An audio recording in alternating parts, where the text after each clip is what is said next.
All right, so here's a little science project for the evening, is trying to test a couple of tachometers out, have it set up so it's being driven by a Frankenstein science experiment. Basically like a little MOSFET shield that's driving the coil, and then the coil of course is driving the tachometer just like it would in a vehicle. And I am able to adjust the frequency with a frequency generator that's basically outputting like a 5-volt square wave at a variable frequency. So as I vary the frequency of that, you can see it varies the frequency on the oscilloscope. And then likewise, we can drive the tachometer all the way through full range of motion by changing the frequency that's driving that MOSFET. So anyways, just a real quick little way to check a couple tachometers and see what's working and what's not. This one is clearly working.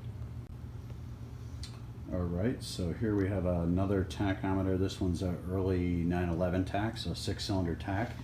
And we can drive this one pretty much the same way as the 914 tach.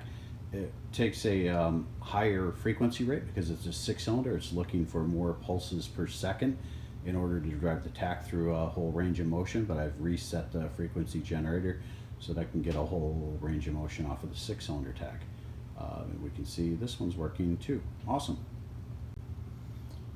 And so the last tach that we have for the evening, unfortunately, is dead. So this one is a 914-6 tach, same vintage as the early 911 tach, driven in the same way off of the coil, the same MOSFET, the same frequency generator.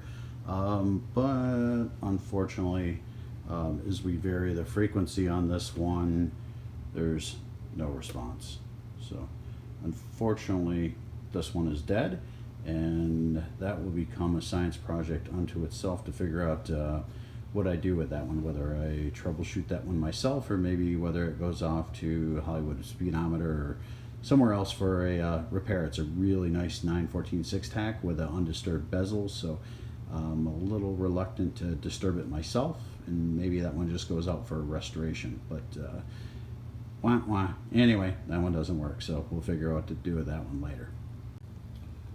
All right, one more fun one. We'll see if I can do this without shocking the crap out of myself. We'll short the tach drive signal right to the high voltage secondary of the coil. I won't be able to talk over it. It's going to make too much interference for the phone. So